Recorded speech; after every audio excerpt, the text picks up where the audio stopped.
Olá, eu sou Camila Matana, host desse podcast, e hoje estou aqui diretamente do Congresso Edificações do Futuro, dando vozes a profissionais, a stakeholders que se envolvem nessa temática e tentam sentar todo mundo numa mesma mesa para que a gente converse e avance sobre como seria uma edificação ideal ou inteligente, mais inovadora.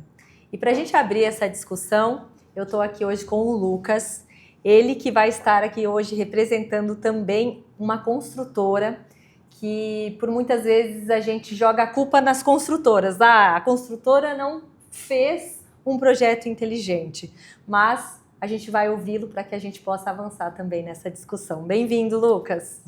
Obrigado. Prazer, eu sou o Lucas, sou gerente de engenharia civil da Parsec Engenharia. A gente trabalha especialmente com obras industriais na parte civil.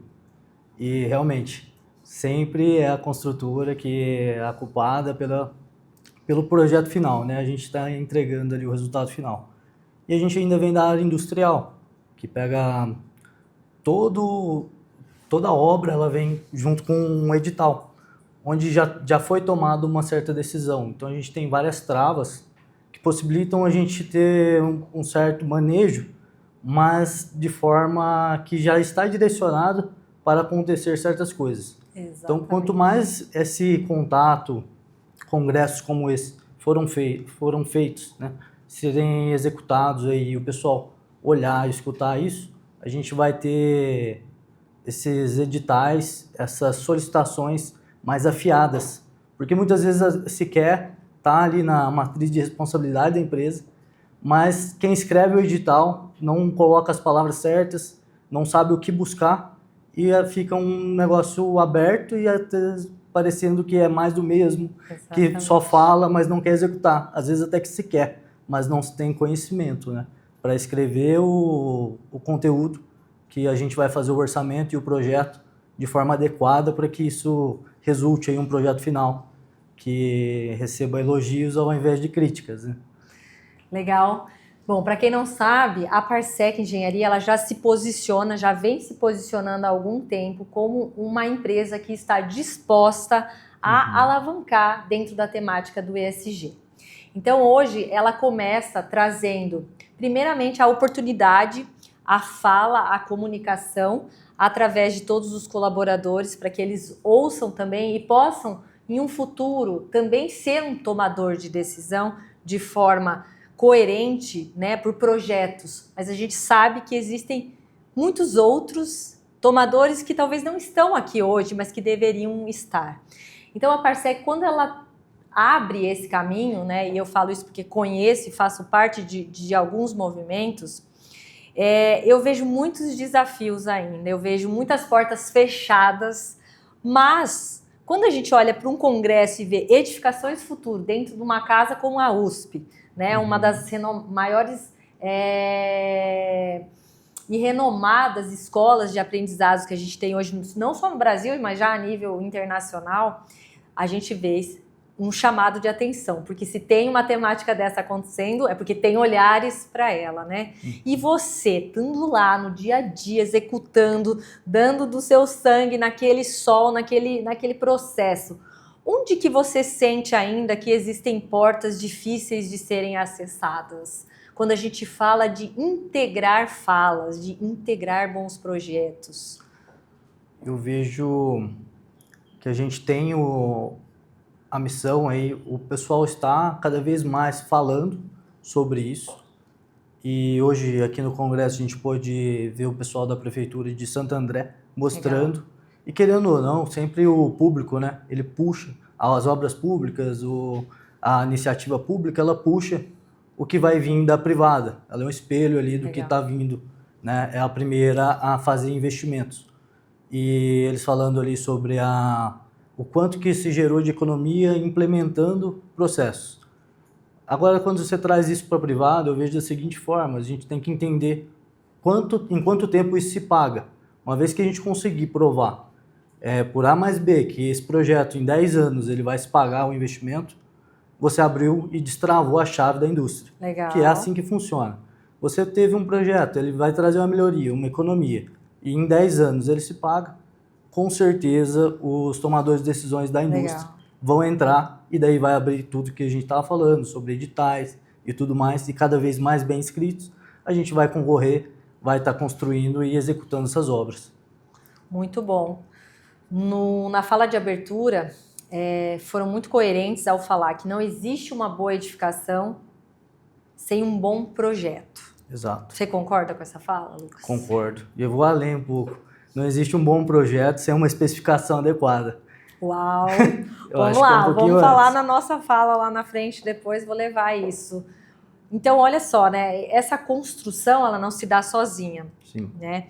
E o consumidor final, quando ele te contrata, o comprador, quando ele te liga, ele sonha com esse tema, você acha? Ou ainda é assim, ele executa aquilo que ele, né, foi... Olha, eu acho que agora ele está vendo um pouco mais, mas talvez, na minha percepção, tá? Não sei se é isso em todos os lugares, mas eu acho que ele vê 2, 3 vezes no ano. Em algumas palestras, ele vê ali no site da empresa, ele vê nos indicadores, nas matrizes de responsabilidade, mas não é algo que está nítido. E na hora que você tem que tomar uma decisão rápida, eu vejo que isso fica em segundo plano, muitas vezes, para o comprador. Eu preciso resolver esse problema que surgiu de imediato. Então, ainda não está na cultura enraizado, sabe? Sim. Mas já se é visto, é pontuado, você está ali, você tem premiações para empresas, igual a gente participa do Prêmio Supply, de uma grande indústria, e ali conta ponto toda a parte de sustentabilidade, toda a parte de resíduo, toda a parte de segurança, todo o SG conta muito, muito mesmo, para essa classificação. Mas eu vejo que ainda não é nítido na cultura, entende? Cultura. A gente só tem ganhos. Todos os painelistas foram muito sensatos ao mostrar que quando a gente instala sensor, a gente ganha. Quando a gente instala iluminação inteligente, a gente ganha. Quando a gente instala automação, a gente ganha. Ganha em segurança, ganha em perdas, ganha em economia, em desperdício. Então, por que ainda essa pauta não é tão avançada como ela deveria ser na indústria 4.0, por exemplo? É a grande questão. E eu acho que é o que a gente está tendo agora. Cases de sucesso que vão comprovar que essas economias e que esses processos são eficientes. Uma vez eles sendo eficientes, a gente vai ter como mensurar, legal, apontar que esse projeto se paga e disso vai sair um investimento. O pessoal vai colocar a mão no bolso quando ele vê retorno. Não existe almoço grátis. Eu acho que é isso. Então agora, tendo essas iniciativas, por isso que o público puxa muito, que ele pode tomar um risco maior, né? É uma iniciativa pública. Ali, às vezes, se ele empatar para o público, já está muito bom pela sustentabilidade, pelo ecossistema, pelo meio ambiente. Mas no privado a gente tem que colocar na balança. Legal. E cada vez mais também, eu acho que o pessoal, como um todo, como nação, como população, a gente valoriza mais os pilares ESG, está mais visível, e isso vai tomar como referência. Se a empresa não tiver esse viés, ela vai perder consumidores. E aí, mais uma vez, mexeu no bolso, eles vão investir. Mexeu no bolso comprovando a economia, eles vão investir. Mexeu no bolso comprovando que se não investir vai perder cliente, eles vão colocar a mão no bolso e vão fazer acontecer esse movimento, que gera tantas outras coisas não colaterais, vamos dizer assim, que é benefício para toda a população. A conta tem que fechar. Tem que fechar a conta. Isso é muito interessante, porque em uma outra discussão com outro painelista, ele falava exatamente a mesma coisa, mas ele falava, as construtoras não me contratam ainda. E ele é do Instituto de Automação e ele fala que hoje muitos materiais, muitos projetos poderiam ser mais facilmente interligados se tivesse uma voz ativa. E ele gostaria que as construtoras se posicionassem como uma voz ativa entre um caminho do meio, entre o cliente e o projeto, porque ele fala que seria um dos grandes tomadores de decisão. Olha, a gente pode executar isso dessa forma, mas integrando isso. Mas, né, você falou, mas já vem muitas vezes um edital pronto. Exato. como que a gente vai burlar esse edital? Não tem como, né? A gente é aberto a dar soluções, uma vez ela sendo comprovada e trazendo eficiência novamente, mostrando que isso atende da mesma forma, talvez não tenha atendido de uma forma melhor, mas tem um custo parecido ou menor, a gente consegue sugerir, mesmo o edital vindo, porque eu estou resolvendo aquela dor do edital, né, das especificações técnicas, e ainda consigo ali sugerir talvez uma melhoria. Então a gente sempre está atento às novidades para ver o que se pode ser sugerido, entende? Me lembro recente de um orçamento que a gente estava fazendo e a gente tinha que instalar alguns postes e eles eram em locais distintos que não tinha infraestrutura ali. E se foi falado em colocar o próprio poste com a sua matriz e a sua bateria, com a sua fotovoltaica, com a bateria, e esse poste não precisaria ali de infra. Você pensa, nossa, vai ser muito mais caro. Então a gente conseguiu provar ali que nesse caso, então é muito caso a caso, você não teria que fazer toda uma infra nova, você não teria que fazer todo um controle de sistematização e você conseguiria colocar o poste no lugar que ele quer, e é um local que é locado, então tudo que ele deixar enterrado lá vai ficar pro proprietário. Então a gente conseguiu reduzir e comprovar, olha, nesse caso, o que você acha de usar um painel fotovoltaico com a bateria e um poste de LED? Super deu certo, super casou, a gente colocou, não foi aceita ainda a proposta, mas foi aceita se utilizar essa solução. Então já é um caminho. Então a gente, por isso que a gente vem para cá, para entender, para buscar solução, para trocar ideia, porque por mais que a gente não faça o edital, a gente está no dia a dia. Legal. Se a gente consegue ampliar nosso leque e ter soluções, a gente vai aos poucos inserindo, dando sugestões e fornecendo alguns insights, né? Legal. Acho que como executor você está ali dentro, você consegue visualizar algumas coisas, assim como o cliente visualiza outras, que traz para nós, e a gente sempre corre atrás de estar melhorando, aperfeiçoando. A gente tem uma equipe bem produtiva, empenhada, e a gente está num nível técnico que eu fico tranquilo em dizer que a gente consegue ajudar nossos clientes. Legal. Tá? Mas você só conseguiu propor isso porque existem produtos disponíveis para isso, né? Então, é Exato. uma interligação que se conversa e precisa conversar, né? Os tomadores da cadeia de fornecimento, os tomadores de decisão de uma cadeia de fornecimento, na hora que está lá fazendo, né, uma cotação, ele também tem que estar preparado. Olha, eu sei que já tem esse produto X tal que poderia vir como uma solução. Com certeza. Então, isso também faz parte, né, de treinar a experiência também do dia a dia, né? Com certeza. Se não tivesse parceiros especializados que Prontos. buscam a gente com soluções alternativas, eu não colocaria alguma coisa para o meu cliente final, uma situação que eu vi na internet, que eu vi hoje em dia, né, no TikTok, eu vou propor essa solução. Então, é uma solução que a gente tem embasamento, a gente tem empresas por trás desse painel de automação, que vai te dar a garantia da bateria, do LED, que a gente fica tranquilo em fornecer essa solução. Então, com certeza, essa atividade começa aí com o fornecedor, com o idealizador da solução. A gente tenta entender todas as soluções para saber o que é viável. Quanto mais opções a gente tem, mais a gente consegue integrar elas nos escopos, né? Então, a gente tem que estar sempre antenado, mas essas soluções vêm do mercado. Com certeza. Como várias empresas estão aqui junto com a gente no patrocínio do evento aí. Bom, eu sei que a Parsec já está preparada, já executa bons projetos. Eu sei que desde 2012 já executava projetos em postos de combustíveis, prevendo conforto ambiental, conforto térmico. Então, isso já é algo extremamente validado. E, recentemente, a gente teve numa discussão muito coerente, eu da parte ambiental, vocês da parte técnica, para tentar uma solução para o resíduo. Eu acho que quando a gente fala de desempenho ambiental, entradas e saídas, tudo que entra, né, na construção civil e tudo que sai é onde a gente tem aí os maiores desafios e os maiores problemas. E a gente falava muito do resíduo, né? Hoje você tem a sua cadeia 100% rastreada. Sim. E aí a gente tentava avançar nessa discussão, né? Algo que a gente pudesse que a gente poderia fazer com uma demolição? Esse prédio que você vai construir, as próximas gerações vão usar ele talvez a gente nem vai estar aqui e ele vai estar em pé ainda, né?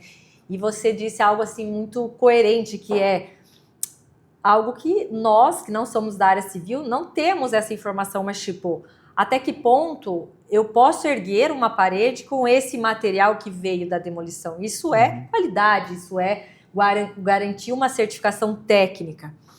E aí eu te pergunto hoje, como que a gente pode, de novo, sentar todo mundo numa mesma mesa e resolver um problema como esse, para que ele se torne algo possível de se tornar, né? Uhum. O que você vê, você estando lá, erguendo, construindo, como que a gente pode estar todo mundo numa mesma temática? Hoje a gente tem alguns princípios, né? Um deles é qualquer resíduo que sai. A gente emitiu um documento, que é o MTR, que você, como engenheiro ambiental, conhece melhor que ninguém. E a gente tem a rastreabilidade. Mas em muitas regiões, como a gente atende a nível Brasil, não se tem parceiros que fazem a reutilização desses materiais, que seria o ideal. Tem materiais que são, sim, de fato de vida única, né? E outros como o próprio concreto, você pode demolir ele e reutilizar ele na construção civil. Então a gente tenta sempre estar buscando esses parceiros que fazem isso, mas não é todo lugar que tem. E uma solução até que foi pensada é se triturar esse material na obra e se utilizar nela mesmo. Mas tem uma porcentagem, você tem uma obra que talvez tenha, igual eu já tive obra com 600 metros cúbicos de demolição. Você não vai usar tudo isso naquela obra. Entendi. Talvez uma obra que tenha pouca demolição, até que se faça um uso ali quase de 100%. Então é caso a caso, estudar e, mais uma vez, entender viabilidades técnicas, operacionais e de custos.